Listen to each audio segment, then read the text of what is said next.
Hey everyone, so in this video I'm going to discuss what are garbage blocks in Java. So अगर मैं garbage blocks की बात करूँ तो Java में garbage blocks उन blocks को कहा जाता है जो कि किसी रेफरेंस द्वारा पहले पॉइंट किए जा रहे थे बट अब उन्हें कोई भी रेफरेंस पॉइंट नहीं कर रहा है, वो मेमोरी में ऐसे ही पड़े हैं। तो इन्हीं ब्लॉक्स को जावा में गार्बेज ब्लॉक्स कहा जाता है। अगर मैं सिंपल टर्म्स में कहूँ तो मैं ये कह सकता हूँ कि ऐसे ब्लॉक्स जिन्हें कोई भी रेफरेंस पॉइंट नहीं कर रहा हूँ, वो मेमोरी में ऐसे ही पड़े हैं, उनका कोई यूज़ नहीं है, ऐसे ब्लॉक्स को जावा में गार्बेज ब्लॉक्स कहा जाता है। अब अगर मैं इसका एक सिंपल सा एग्जांपल लूँ तो सपोज करिए हमने एक एरे बनाया 5 साइज का जिसे कि हमारा ARR नाम का रेफरेंस पॉइंट कर रहा हो। अब आगे चल के कुछ टाइम बाद मुझे ऐसा लग रहा है कि मेरी जो ज़रूरत है वो 5 साइज वाले एरे में फुलफिल नहीं हो पाएगी, मुझे उससे ज़्यादा साइज का एरे चाहिए। अब मैं ऐसा तो नहीं कर सकता ना कि वो जो हमारे पास एरे है 5 साइज का उसकी मैं रन टाइम पे साइज बढ़ा दूँ, क्योंकि अगर मैं जावा के एरेस की बात करूँ तो जावा के जो एरेस होते हैं वो ग्रोएबल बाय नेचर नहीं होते। इसका मतलब कि हम रन टाइम पे जावा के एरेस की साइज ना बढ़ा सकते हैं ना घटा सकते हैं।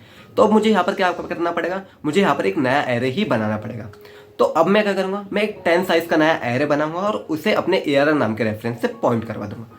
अब यहाँ पे एक बात ध्यान में रखिएगा, यहाँ पर ऐसा नहीं होगा कि ARR रेफरेंस 5 साइज वाले एरे को भी पॉइंट करेगा और 10 साइज वाले एरे को भी पॉइंट करेगा। ARR रेफरेंस सबसे पहले 5 साइज वाले एरे से अपना कनेक्शन कट करेगा, उसके बाद वो 10 साइज वाले एरे को पॉइंट करना स्टार्ट करेगा। अब यहाँ पर ध्यान में रखने वाली बात यह है कि वो जो 5 साइज वाला एरे है उसे अब कोई भी रेफरेंस पॉइंट नहीं कर रहा है, वो मेमोरी में ऐसा ही पड़ा हुआ है। उसको पहले कोई रेफरेंस पॉइंट कर रहा था, ARR रेफरेंस पॉइंट कर रहा था, बट अब उस एरे को 5 साइज वाले एरे को कोई भी रेफरेंस पॉइंट नहीं कर रहा है, वो मेमोरी में ऐसा ही पड़ा है, उसका अब कोई यूज़ है ही नहीं। तो जनरली इन्हीं ब्लॉक्स को जावा में गार्बेज ब्लॉक्स कहा जाता है। अब प्रॉब्लम है तो जाहिर सी बात है सोल्यूशन तो होगा ही, गार्बेज है कचरा है तो जाहिर सी बात है क्लीनर तो होगा ही। वैसे ही गार्बेज ब्लॉक्स को मेमोरी से रिलीज करने के लिए जावा के पास एक स्पेशल सॉफ्टवेयर है और उसका नाम है garbage collector.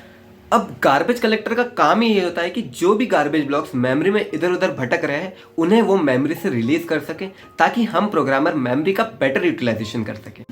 So I hope guys अब आपको आइडिया लग गया होगा कि गार्बेज कलेक्टर क्या होता है, गार्बेज ब्लॉक क्या होता है, गार्बेज कलेक्टर का काम क्या होता है। So thank you so much guys for watching this video, keep sharing and stay tuned for the next video.